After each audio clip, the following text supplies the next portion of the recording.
Hi students. सो आज के इस वीडियो में हम लोग सॉल्व करने वाले हैं class 10 mathematics equation of straight line के ऊपर बेस्ड एक क्वेश्चन।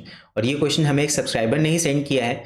सो इस एक क्वेश्चन को आज हम सॉल्व करेंगे और ये एक क्वेश्चन काफ़ी इंपॉर्टेंट इसलिए है बिकॉज पहली बात तो ये बोर्ड का क्वेश्चन है एंड इस टाइप के क्वेश्चन अक्सर बोर्ड में देखने को मिल जाते हैं। एंड सेकेंडली ये इंपॉर्टेंट इसलिए भी है बिकॉज इस एक क्वेश्चन में मल्टीपल चैप्टर्स इन्वॉल्व हैं। इस एक क्वेश्चन को सॉल्व करने के लिए हमें दो चैप्टर्स के कॉन्सेप्ट लगाने पड़ेंगे, एक तो equation of straight lines and एक सेक्शन फॉर्मूला।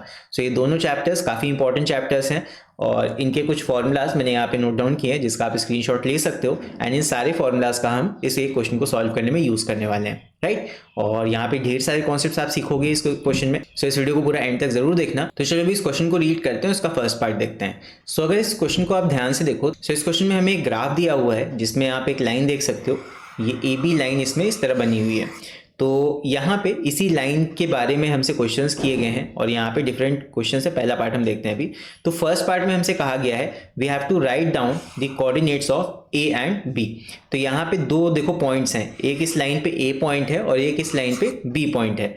तो इन दोनों के ही कोऑर्डिनेट्स हमें यहाँ पे बताने हैं। तो कैसे बताएंगे ये? देखो इसके पीछे एक सिंपल सा कॉन्सेप्ट ये होता है कि जब भी आपसे क्वेश्चन आएगा कि लाइन के किसी पॉइंट का कोऑर्डिनेट बताओ और वो लाइन एक्चुअली कट कर रही हो X axis and Y axis को, किसी भी एक एक्सिस को अगर वो कट कर रही हो, तो जब भी कोई लाइन एक्स एक्सिस को कट कर रही होती है तो यहाँ पे कॉन्सेप्ट होता है कि इफ जो लाइन है वो कट करती है एक्स एक्सिस को, तो उस पर्टिकुलर पॉइंट पे जहां पे वो लाइन कट करेगी एक्स एक्सिस को, उस जगह पे उस पॉइंट का जो वाई कोऑर्डिनेट होगा, Y coordinate is equal to 0। ठीक, अगर एक्स एक्सिस को लाइन कट करती है तो उसका वाई कोऑर्डिनेट हो जाता है 0। यानी कि जो ये पॉइंट आपको दिख रहा है ये वाला, यहाँ पे ए पॉइंट, यहाँ पे ये लाइन एक्स एक्सिस को कट कर रही है तो यहाँ पे वाई कोऑर्डिनेट विल बी 0। तो y कोऑर्डिनेट मैंने 0 लिख दिया और x वाला कोऑर्डिनेट यहाँ पे x एक्सिस पे ही मार्क्ड है, क्या है 5। तो यहाँ पे x कोऑर्डिनेट आपका 5 हो जाएगा, यानी कि a वाला पॉइंट आपका क्या आ जाएगा 5,0। आप सीधे सीधे लिख सकते हो a पॉइंट आपका क्या आ गया 5,0। तो जब भी कोई लाइन x एक्सिस को कट करेगी तो याद रखना उसका y कोऑर्डिनेट हो जाता है 0। ये कॉन्सेप्ट्स कई बच्चे भूल जाते हैं या उनको नहीं पता होता है, तो ये कॉन्सेप्ट आप दिमाग में बिठा लेना कि जब भी कोई लाइन x एक्सिस को कट करेगी उसका y कोऑर्डिनेट 0 हो जाता है। यानी कि उल्टा होता है, अगर x एक्सिस को कट करेगी लाइन तो y कोऑर्डिनेट विल बी 0। कई बार कंफ्यूजन हो जाता है तो इसको ऐसे याद रखना, ऑपोजिट होता है, x एक्सिस को लाइन कट करेगी तो y कोऑर्डिनेट हो जाएगा 0। फिर अभी यही line, same line B point पे y एक्सिस को कट कर रही है, तो सेकेंड रूल हमारा ये होता है if line cuts y axis then x coordinate is equal to 0। ठीक है, तो अगर हमारी लाइन y एक्सिस को कट करेगी तो उल्टा यानी कि x कोऑर्डिनेट 0 हो जाएगा। यानी कि जो b पॉइंट है यहाँ पे, ये वाला पॉइंट, ये देखो लाइन यहाँ पे y एक्सिस को कट कर रही है तो यहाँ पे हमारा x कोऑर्डिनेट हो जाएगा 0 और y कोऑर्डिनेट के लिए आपको यहाँ पे एक्सिस पे ही दिया हुआ है 3, तो यानी कि 3 पे जा रही है लाइन, तो ये हो जाएगा 0,3। x कोऑर्डिनेट 0 हो गया क्योंकि y एक्सिस को कट कर रही थी लाइन, और y कोऑर्डिनेट हमारा क्या हो जाएगा, वो हो जाएगा 3। आई होप इतना समझ में आ गया होगा।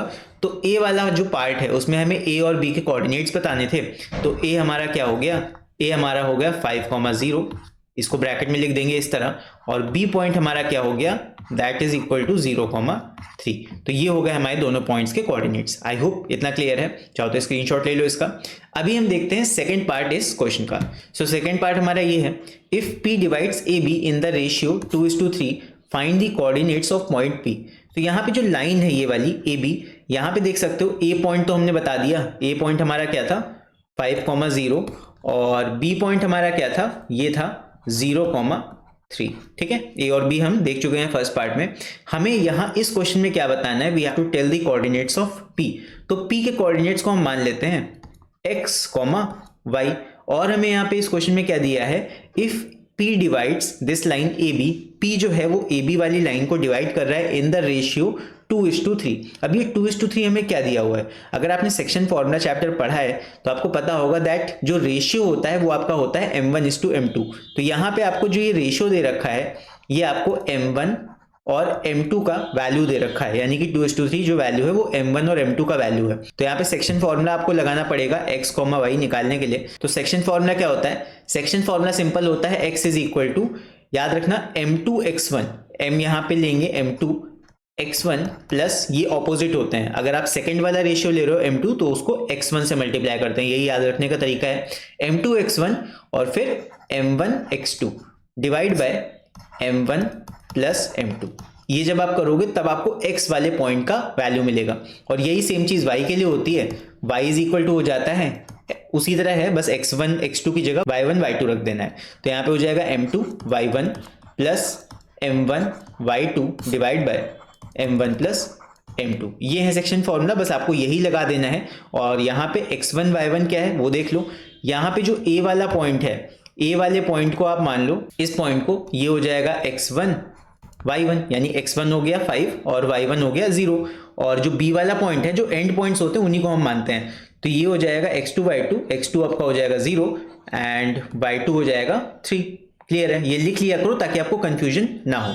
चलो अभी हम x और y का वैल्यू निकालते हैं। सो x इज इक्वल टू क्या हो जाएगा, x इक्वल टू यहाँ पे लगाते हैं m2 x1। m2 का वैल्यू कितना, m2 यहाँ पे गिवन देख लो, m2 हमारा 3 है, ऊपर मैंने लिख दिया है। सो m2 की वैल्यू रखेंगे 3 मल्टीप्लाई बाय x1। x1 कितना है हमारा, फिगर में देखो x1 है 5, यहाँ पे मैंने पॉइंट मार्क किया हुआ है, x1 5 है, तो ये हो गया 5 प्लस अब हमें लिखना है m1 x2। तो m1 कितना, m1 यहाँ पे मार्क्ड है 2 इंटू x2। x2 कितना है फिगर में देख लो, x2 हमारा है 0 divide by m1 plus m2 यानी कि 2 प्लस 3। m1 और m2 का मैंने वैल्यू रख दिया, और इसी को सॉल्व कर लेंगे x का वैल्यू निकालने के लिए। तो 3 5 जा 15 होता है, और 2 इंटू 0 0 हो जाएगा, डिवाइड बाय 2 प्लस 3 ये हो जाएगा 5। तो 15/5 कैंसिल कर दो, ये हो जाएगा कितना, 5 3 जा 15, तो ये आ जाएगा 3। सिंपल, सॉल्व कर लिया हमने। अब इसी तरह y का वैल्यू निकालेंगे, तो y के लिए अगेन सेक्शन फॉर्मूला लगेगा ये वाला। तो यहाँ पे हो जाएगा y is equal to m2 y1। m2 कितना है, m2 है 3 इंटू y1 यहाँ पे फिगर से देखो y1 क्या है 0, तो ये हो जाएगा 0 प्लस फिर उसके बाद m1 हमारा कितना है 2 इंटू y2 कितना है, y2 इज इक्वल टू 3। सब फिगर में देख लो, फिगर से आपको मिल जाएगा, और divide by m1 plus m2 यानी कि 2 प्लस 3। तो ये हो जाएगा 3 इंटू 0 0 प्लस 2 3 जा 6, और 3 प्लस 2 कितना हो जाएगा 5। तो ये हमारा आ जाएगा कितना, 6/5। तो ये आ गया y और x का वैल्यू। सो यहाँ पे x और y का वैल्यू हमने निकाल लिया है। अब बस हमें पॉइंट का यहाँ पे वैल्यू बता देना है, पॉइंट p का। तो p हमने क्या माना था, x, y, तो जो x, y आए हैं वही हमारे p पॉइंट के कोऑर्डिनेट्स हैं।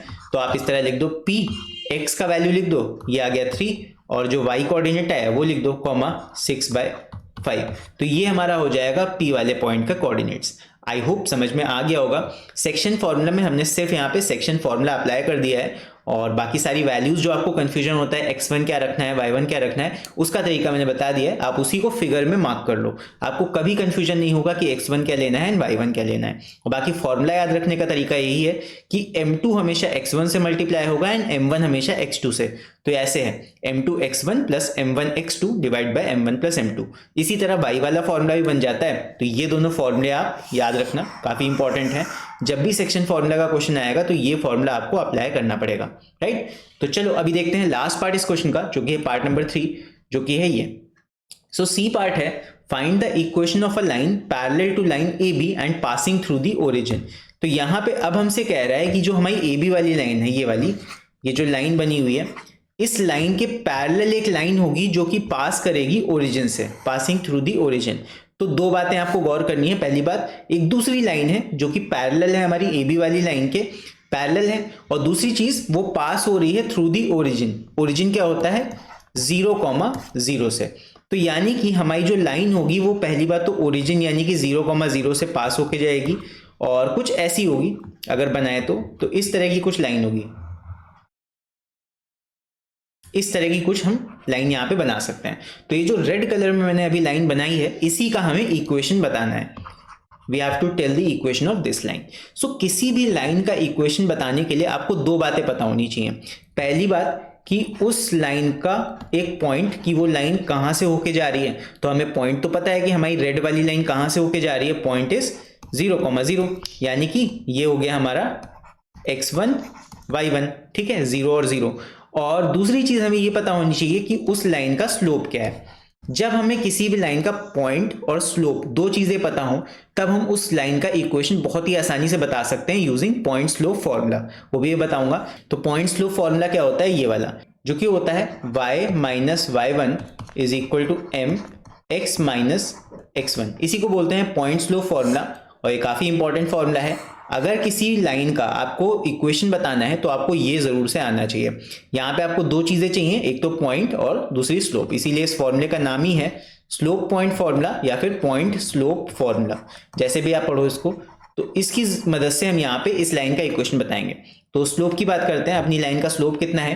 देखो, जब भी कोई दो लाइंस आपस में पैरेलल होती हैं तो उनका स्लोप आपस में बराबर होता है। यानी कि अगर हम अपनी ए बी वाली लाइन, जो ये वाली लाइन है ए बी, इसका स्लोप बता दें तो इस वाली लाइन का जो भी स्लोप होगा वो बराबर होगा हमारी वाली लाइन के स्लोप के। सो हम यहाँ पे सबसे पहले ए बी वाली लाइन, जो ये हमारी पहले वाली लाइन थी, इसका स्लोप निकालते हैं।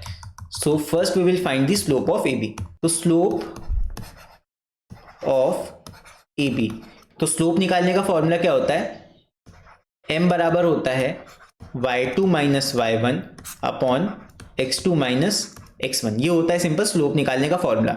अब ये कैसे निकालेंगे, देख लो, यहाँ पे वही है, a वाले पॉइंट को x1 y1 मान लो, जो कि क्या था, ये था 5,0, और ये हो गया हमारा x1 y1। और b वाला पॉइंट हमारा क्या है, b वाला पॉइंट हमारा था 0,3, ये क्या हो जाएगा x2 y2। बस यहाँ पे वैल्यूज रख दो। तो y2 कितना है, y2 हमारा 3 है, y1 कितना, y1 0 है, x2 कितना है, x2 0 है, और x1 कितना है, वो है 5। तो हमेशा फिगर में मार्क कर लो, उससे कभी कंफ्यूजन नहीं होता है। तो यहाँ पे इसको सॉल्व करेंगे अगर, तो कितना आएगा, ये आ जाएगा 3 माइनस 0 3, एंड 0 माइनस 5 ये आ जाएगा -5। यानी कि स्लोप हमारा कितना आ गया, इट इज इक्वल टू -3/5। ये हमारी लाइन का स्लोप है, ए बी वाली लाइन का। यानी कि इस लाइन का स्लोप आ गया, स्लोप इज इक्वल टू -3/5। तो यही स्लोप, जो ये हमने स्लोप निकाला है, ये वाला स्लोप, यही स्लोप बराबर होगा हमारी नई वाली लाइन के स्लोप के।